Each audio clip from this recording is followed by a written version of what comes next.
She thought it was just a witty interruption, a moment to steer the spotlight back her way. But when Jasmine Crockett cut Kash Patel off on live television, something unexpected happened. No one argued. No one shouted. Instead, an elderly man in the back of the room stood up and said nothing. Yet somehow that silence spoke louder than any debate. What followed changed the mood, the message, and even the people watching. If you've ever wondered how dignity still holds power in today's noisy world, don't miss this. Watch to the end. You'll never forget the man who didn't need words. The auditorium at Georgetown University was packed. The stage was brightly lit, polished, camera-ready. Hanging above it was a clean, backlit banner, Politics and Identity in 21st Century America. You could almost feel the routine of it all, another televised forum, another round of debate, and another attempt to make the American conversation feel fresh again. Behind the scenes, producers checked audio feeds and lighting.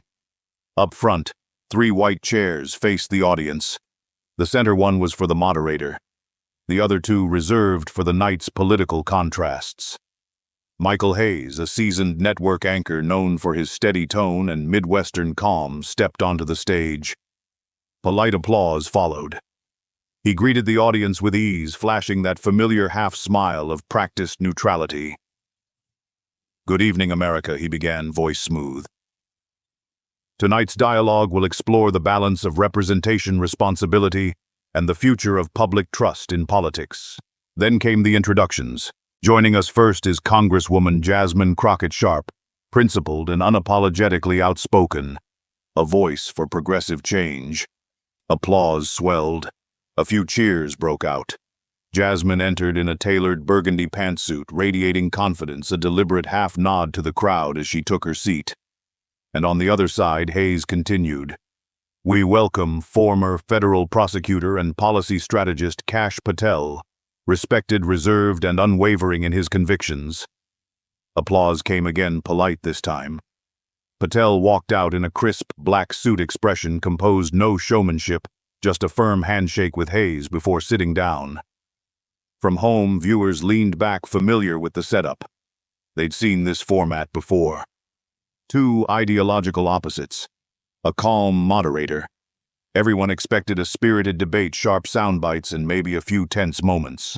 It was the kind of programming people watched while making dinner or folding laundry, half paying attention until something unexpected happened. But that part hadn't come yet. The camera panned the audience briefly, capturing students, professors, journalists, and local officials. A slow zoom caught one detail no one noticed at the time: a man in the second-to-last row. Elderly. Dressed simply in a gray blazer, hands folded, a small metallic pin on his chest, 3 stars, one of them slightly worn. No one paid him any mind. He didn't look like a donor or a professor.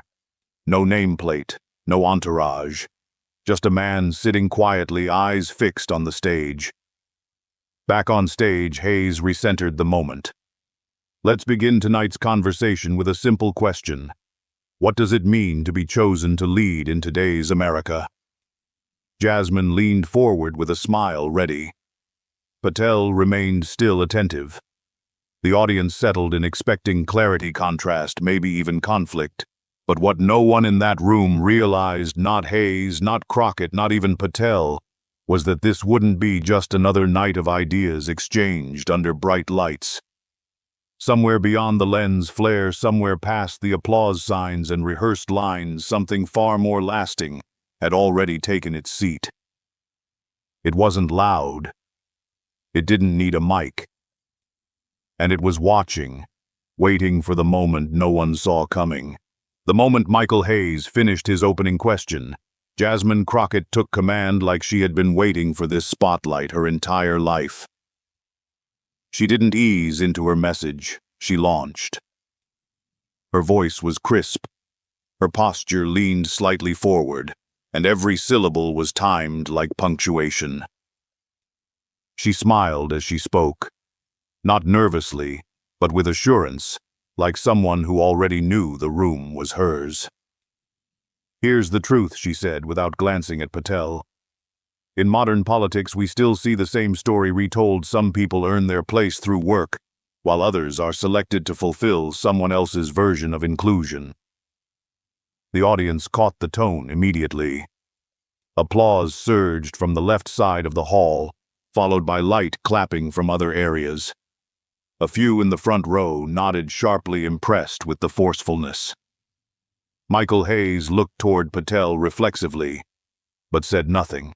Crockett continued, sliding smoothly into another anecdote about optics versus merit, tying her message to campaign dynamics, TV bookings, and public image. It was skillful, almost too skillful. Hayes tried to keep balance by interjecting with a more neutral prompt. "Jasmine, some would say identity representation isn't about placement. It's about voice. How would you respond?" She smiled wide, turned slightly toward the crowd, and said, "I'd say, let's be honest. Sometimes we're not given voice, we're given volume. And not everyone who's elevated is invited to speak. They're invited to stand there, silently, to make a point someone else wrote for them." The auditorium roared. This wasn't dry policy talk. It was entertainment, but not the cheap kind. This felt charged, political, and personal, yet carefully rehearsed. Crockett was threading the needle between firebrand and intellectual. And the room was leaning in, hungry. Meanwhile, Kash Patel said nothing. He sat with a stillness that was noticeable only because it contrasted so sharply with everything else. His hands rested on his lap, his posture upright, but his gaze never moved from the space directly in front of him. He didn't fidget. He didn't raise a brow. Only when Hayes tossed a light transition question in his direction did Patel offer the faintest gesture, a slight nod. No words. The silence was unexpected. Hayes, always quick on his feet, shifted topics without making it obvious. "Let's talk about the media's role in framing candidates," he offered, moving away from identity towards safer territory. But the crowd was still replaying Crockett's jab in their minds. She had said it plainly. Patel was there not because of his record, but because of what he represented. And she hadn't named him directly, but everyone felt the heat of it. He wasn't just a co-panelist. He was now a symbol in her argument. And the crowd responded accordingly. Laughter when she delivered a clever line. Applause when she paused. She played the audience like a seasoned orator, confident but not careless, bold but not reckless. To many, Crockett was clearly winning. Hayes, for all his experience, began to unconsciously reflect her rhythm, mirroring her energy with quicker pivots and more reactive transitions. The momentum was unmistakably hers. On camera, her angles were always clean, her expressions confident. The director barely cut to Patel. He hadn't moved. But something else was beginning to shift, something beneath the applause and timing. The man seated near the back, gray blazer, silver pin, hadn't clapped once. His hands remained folded, his eyes fixed. He wasn't responding with approval or disapproval. He wasn't responding at all. No one noticed him. Not yet. But Patel's gaze briefly and only once moved toward that section. Just for a second. The audience didn't feel it. The cameras didn't catch it. But a slight tension had crept in. Not enough to disrupt anything. Not enough to stop Crockett's rhythm. But enough to suggest that something wasn't aligning perfectly anymore. Something off script had entered the room. And only two people noticed it. Kash Patel had just begun to speak. For the first 30 minutes, he'd barely said a word. But when Michael Hayes offered him the floor with a neutral Kash, "I imagine you've seen this dynamic from another side." The room grew still. Patel didn't raise his voice. He didn't posture. He simply looked forward, hands resting calmly, and began. "My father was a construction foreman after the war," he said. "He helped build 3 hospitals in Ohio, including the one where I was born. He was passed over for a promotion 3 times once, by a man he trained himself. The reason his name didn't sound American enough. There was no music swelling, no dramatic pause, just plain truth delivered like a man recounting history, not seeking sympathy. He wasn't attacking anyone. He was building a bridge to something deeper, but he didn't get to finish. Crockett leaned in, smiling slightly, her voice casual but loaded. Sure, sure, she said, waving one hand lightly. We all have those stories. But let's be real, we're here to talk about policy, not legacy. The words weren't cruel, but they were cutting. A few chuckles rippled across the room, mostly from the left side of the audience. Some weren't sure if they should laugh, but followed the tone of the room. Hayes looked sideways, his lips parted, as if he meant to say something but stopped short. The camera, without instruction, pushed in on Patel. His expression didn't change. No flinch, no sigh. He simply stopped mid-sentence. His eyes didn't rise to meet hers. They dropped slightly, just enough to show something had been severed. Not anger. Not defeat. Just something. For a brief moment there was nothing. No one jumped in. Hayes didn't redirect. The laughter faded as quickly as it had come, and an unusual silence took its place. Not the kind that invites speaking, but the kind that makes people suddenly aware of their own posture. And then he stood. The man in the second-to-last row, the one no one noticed in part one, rose from his seat. He didn't adjust his coat. He didn't look around. He didn't speak. He simply stood, upright, both hands folded in front of him. Face calm, gaze fixed forward, not at Hayes, not even at Patel, but at Jasmine Crockett. The air tightened. It wasn't dramatic in appearance. He wasn't towering. He didn't raise a fist or lift a sign. But something about his presence shifted the atmosphere. People in the audience began to glance toward him instinctively, unsure why they felt compelled to do so. Hayes followed their gaze, and for a moment, even the cameras seemed to hesitate, cutting awkwardly between Crockett, Patel, and the back of the room. Patel remained still, but his jaw had tightened. Crockett tilted her head, slightly confused by the sudden energy shift, but masking it behind her usual composure. No one knew who the man was. He had no name tag, no media credentials, no entourage. But his presence, quiet and immovable, had stolen the entire stage without saying a single word. And that was what struck the room the hardest. Because the moment didn't feel political anymore. It felt personal. For a second, the structure of the forum, the talking points, the back and forth, the studio lighting crumbled under something unspoken. It wasn't about right or left. It wasn't about platforms or ideology. It was about the line that had just been crossed, the history dismissed too casually, and the cost of assuming pain is always part of someone else's past. No one dared to clap. No one whispered. Even Hayes sat, frozen fingers barely touching his cue cards. Crockett's smile began to fade. Slowly, subtly. The shift wasn't dramatic, but it was undeniable. She looked again at Patel, this time as if expecting him to say something to offer her a way back into the room. But he didn't.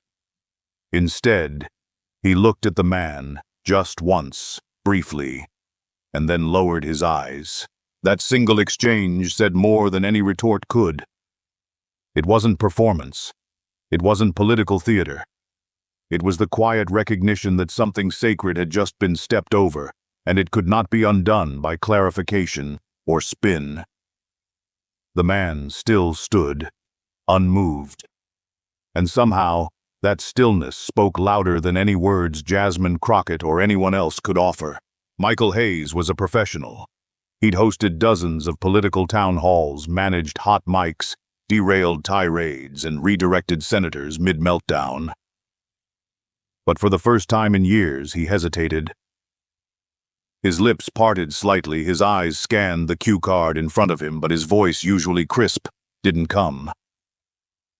There was no technical delay, no noise interruption, just a hesitation that filled the room louder than any words could have. The studio screen broadcasting live split in two. On the left, Kash Patel sitting completely still, holding a silver pen between his fingers. Not writing, just pressing it between his thumb and forefinger. On the right, the man who had stood. He wasn't speaking. He wasn't gesturing. He hadn't moved since he rose to his feet. But his presence, measured, grounded, and unshaken, was now the center of gravity in the room. His cane rested at his side. His eyes remained locked on Jasmine Crockett. He didn't blink. He didn't break. Crockett shifted, just slightly.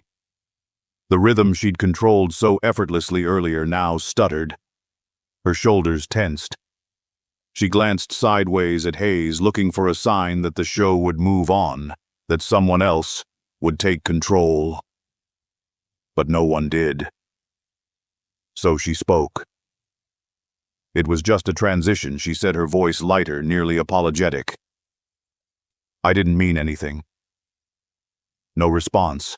Not from Hayes, not from Patel, not from the audience, not even from the man in the gray blazer. Silence isn't always empty. Sometimes it's accountability in its rawest form. The lights above the stage seemed to dim, not physically but in tone. What had started as a fiery, sharp-edged forum was now something else entirely. Something unspoken had entered the space. The audience didn't shift in protest but in pause, as if unsure whether they were still supposed to be watching a performance, or if they'd wandered into a private moment they weren't meant to witness. Hayes finally lifted his eyes, but he didn't read from his card. Instead, he placed it face down on the desk. Crockett looked at Patel, expecting him to speak, to say something, anything to relieve the weight. He didn't. His eyes were on the man standing. And in that quiet stillness, everything turned. There was no dramatic confrontation, no finger-pointing, no debate. Just absence. A kind of social vacuum that made every word suddenly feel like it needed permission to exist. Crockett opened her mouth again, but stopped. She didn't know what to say anymore, because words had already failed her. This wasn't about being wrong. It wasn't even about guilt. It was about presence and what happens when someone forces a room to feel the cost of being dismissed. People in the audience began to sit straighter. A few clasped their hands. One woman in the front row reached for the strap of her purse almost instinctively, as if preparing to leave, but didn't. No one moved, but no one felt settled either. Behind the scenes, the producers watched nervously. One whispered to another, "Should we cut to break?" But no one touched a button. Even they knew something sacred was happening, and interrupting it would only prove the point. Patel's father hadn't even spoken aloud. The silence held, and slowly Crockett lowered her gaze. Not out of shame, but awareness. She was still the same woman who had owned the stage 20 minutes earlier. But now she was facing something no speech had prepared her for, the look of a father who had heard enough. Patel remained silent. But in that silence his loyalty became visible. Not to the debate, not to the ratings, not to the optics, but to the man who had raised him to understand when words lose their worth. Hayes cleared his throat. Quietly. Still not reading from the prompt, he finally spoke, not as a host, but as a man. Sometimes, he said, we don't need the next question. We just need the moment to land. No applause, no camera pan, just breath. In the second-to-last row, the man in the gray blazer remained standing for another beat. Then, without ceremony, he slowly sat down. And just like that, the atmosphere settled, not because anything had been resolved, but because everyone knew the room could never go back to the way it was. The silence still lingered when Kash Patel finally looked up. Not abruptly, not as a reaction. It was as if the moment had to rise to meet him before he could speak. His fingers uncurled from the pen he'd been holding, and he set it gently on the table.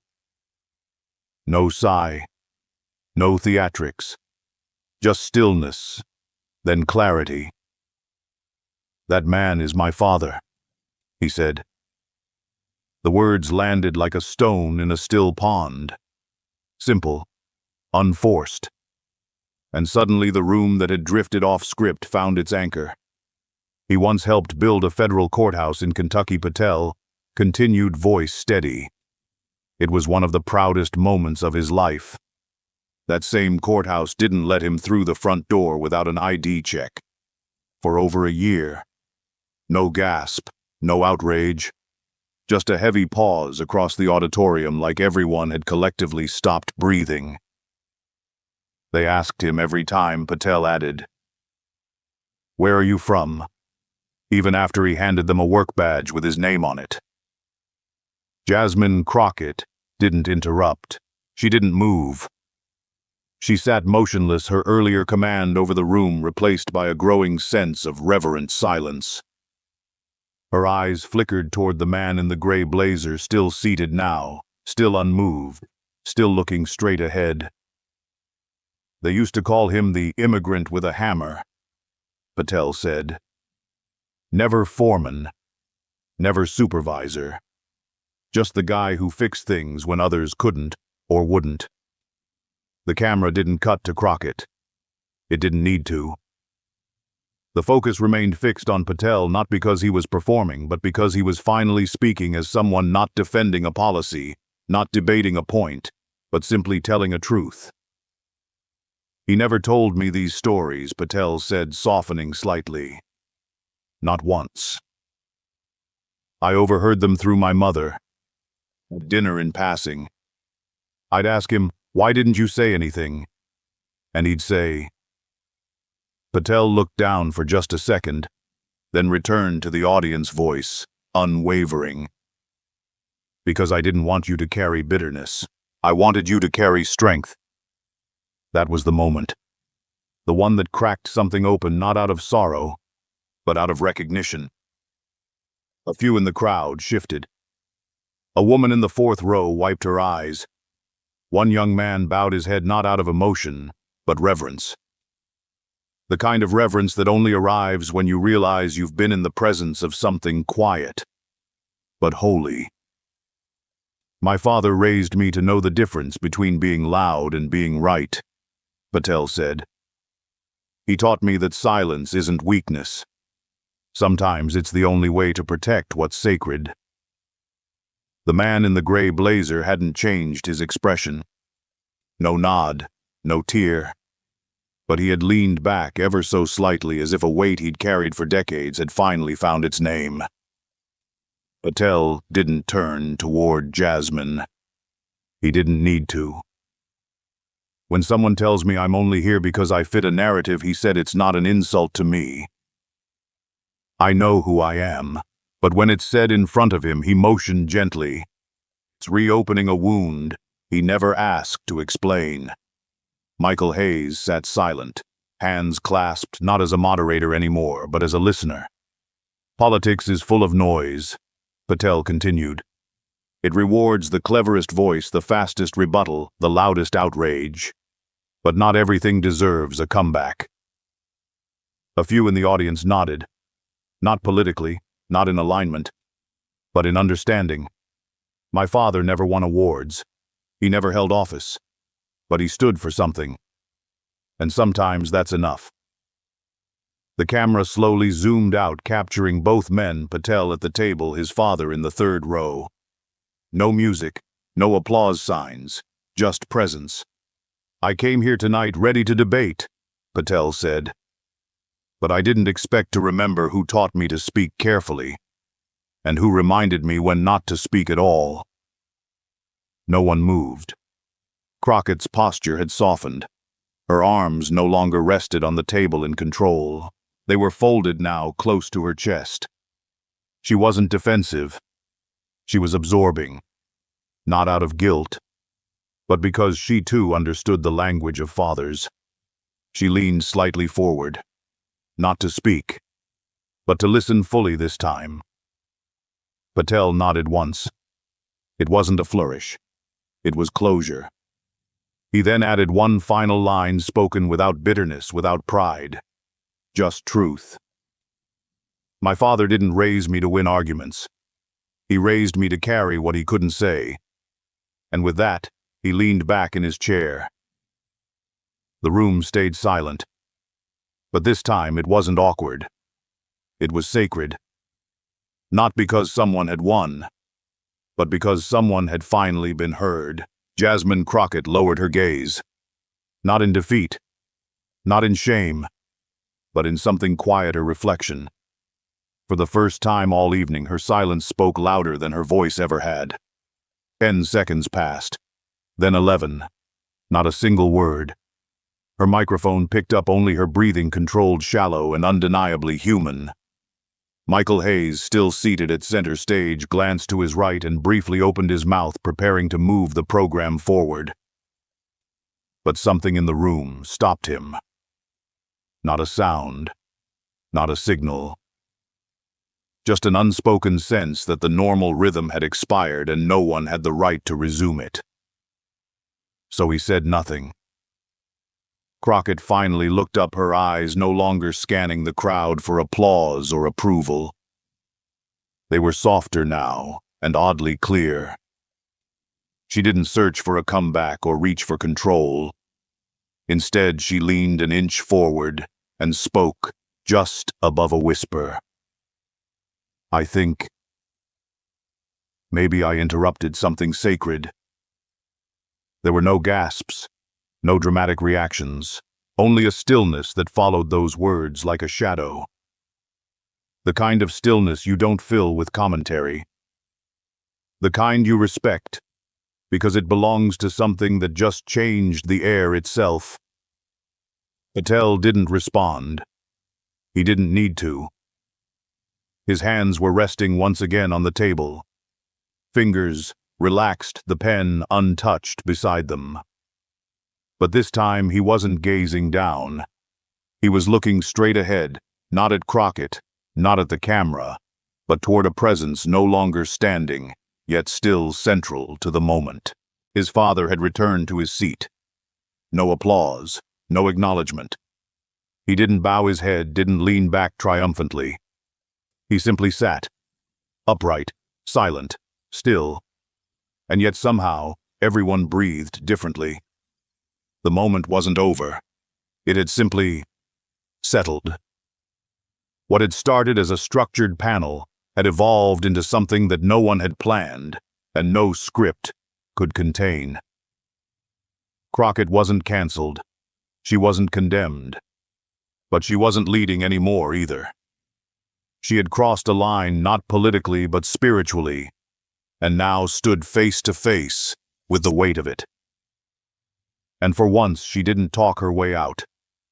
She sat there quietly, processing, not performing. Viewers at home leaned in. Older Americans, many of whom had experienced a lifetime of being spoken over or misunderstood, recognized the shift. This wasn't a victory lap for Patel. It wasn't a punishment for Crockett. It was a turning point. And more than that, it was a reminder. Some things are not rebutted. They are received. Hayes, experienced as he was, chose restraint. He looked down at his notes, then set them aside entirely. The camera held wide, capturing the full stage, 3 people, 3 very different expressions, and one undeniable silence that wrapped around them like a collective breath. Then Hayes did what few moderators ever do. He waited. And still no one rushed to fill the space. Crockett glanced once more toward Patel's father. For the first time, there was no tension in her eyes, only a quiet recognition. Not of who he was, but of what he had revealed. Not through words, but through posture, presence, and principle. She saw now what she hadn't considered before: the cost of being silent for a lifetime only to be dismissed in a sentence. And that realization didn't spark outrage. It sparked reverence. That was the power of it. No accusation, no defense, just clarity. Crockett's earlier confidence hadn't evaporated, it had matured. She wasn't crushed. She was changed. And it didn't happen because someone out-argued her. It happened because someone stood for something deeper than a point. The moment passed, but no one rushed to re-enter the old rhythm. The audience didn't want to return to their seats of comfort. And Hayes, sensing that the spell hadn't broken, but simply needed honoring, nodded slightly and said, "We'll take a moment and continue when it's right." It was the only line that felt honest. Backstage, the crew didn't cut to commercial. They kept the shot live. A silent image of three people in a new kind of stillness. Crockett didn't leave. She didn't demand a reset. She remained seated, posture composed, but quieter now. Her voice had carried the room earlier. Now her silence was doing the same. Because sometimes the most powerful thing a leader can do isn't to speak louder. It's to stop and listen. And when the person who had once held the room so tightly chooses to let it breathe, something sacred happens, not because they lost, but because they understood. The broadcast ended without music. No closing remarks, no final summary. Just the steady image of three people in stillness. One who had spoken, one who had listened, and one who had stood without a word. There were no trending hashtags, no instant media firestorms, and no political posturing in the aftermath. But within 12 hours, something unusual happened. A journalism student at a community college in Ohio clipped the moment Patel's father stood. No edits, no commentary, just 35 seconds of silence, stillness, and reverence. He uploaded it with a caption, "He didn't speak. He didn't move." And somehow he changed everything. That post didn't explode. It didn't rack up millions of views in an hour. It whispered. It moved quietly, passing from inbox to inbox, texted from mother to daughter, from grandfather to grandson, until it wasn't just a clip. It was a question. Who in your life has ever stood without needing applause? A high school teacher in Tennessee printed a still frame from the moment and posted it on her classroom bulletin board. Below it, she wrote in marker, "Before you speak, ask who's in the room." The image traveled further. A church bulletin in Des Moines reprinted it beside a sermon titled, "The Sound of Presence." A veterans organization in upstate New York added it to a Memorial Day flyer with a line that read, "Some stand for this country once. Others stand for it quietly every day." No one had canceled Jasmine Crockett. She wasn't shamed, scorned, or pushed out of public life. But she disappeared from the media circuit for a week. No interviews, no tweets, just quiet. Her staff released a one-sentence statement. "Congresswoman Crockett is spending time with her father." Didn't read like strategy. It read like stillness. Kash Patel didn't return to the spotlight either. He refused follow-up interviews, declined political endorsements, and removed his name from every trending topic. But 3 days later, he posted a single photo. It wasn't of himself. It was his father seated on a hallway bench backstage after the taping. Hands folded, head down, no caption, just the image. In a school in Seattle, a 10th grade student wrote in a journal, "I used to think strong men yelled. Now I think strong men stand." In a small cafe in Kentucky, a photo of Patel's father, faded from printing, thumbtacked into corkboard, was placed under a handwritten quote. He stood for his son. So we could sit and reflect. The ripple kept spreading. A young podcaster asked her listeners, "Have you ever interrupted something sacred without realizing it?" That episode had no guests, no ads, no script, just her voice and silence. It became her most shared segment. In a courthouse lobby in Richmond, a janitor passed by a new flyer taped above the visitor sign-in sheet. It had Patel's quote printed across the top in plain, bold letters, He never wanted me to carry his bitterness, just his strength. It wasn't viral in the usual way. It didn't need to be. It resonated like a hymn, not sung, just remembered.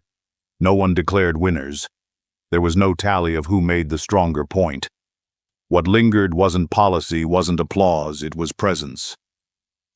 Crockett eventually returned to public life, but something had changed. Her tone was less electric, more intentional. She no longer ended interviews with quips. During a follow-up town hall, when asked about representation, she paused 3 full seconds before answering. Later, when asked what had most shaped her thinking that year, she replied simply, "A father who never spoke to me but made me listen anyway." In a private podcast, she reflected on that night. Not with defensiveness, but with humility. "Sometimes we get so good at speaking," she said, "that we forget how powerful it is to stop. Not because we lost, but because someone else finally needed to be heard."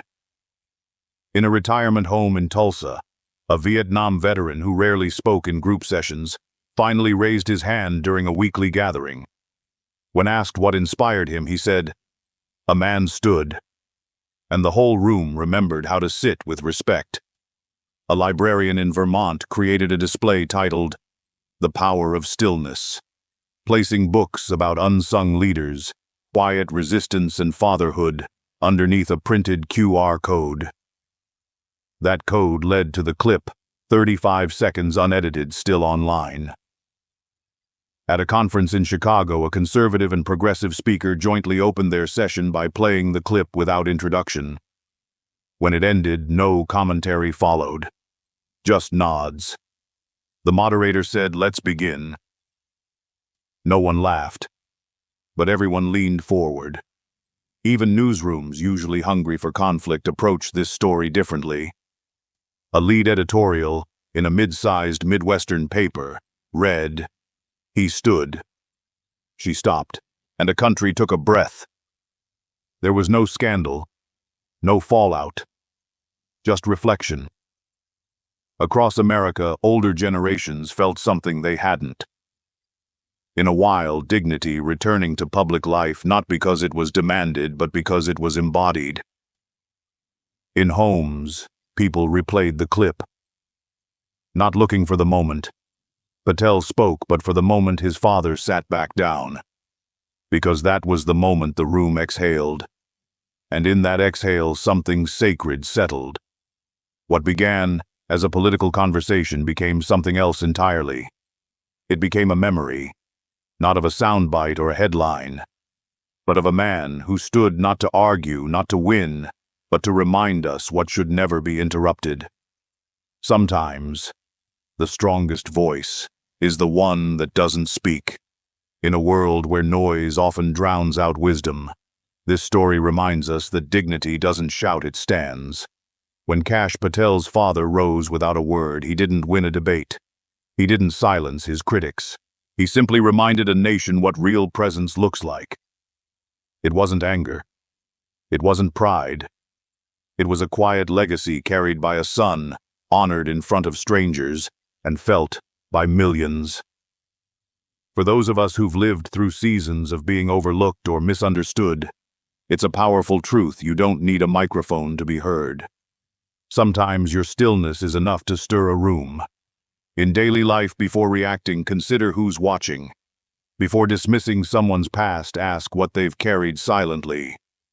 This story isn't just about politics.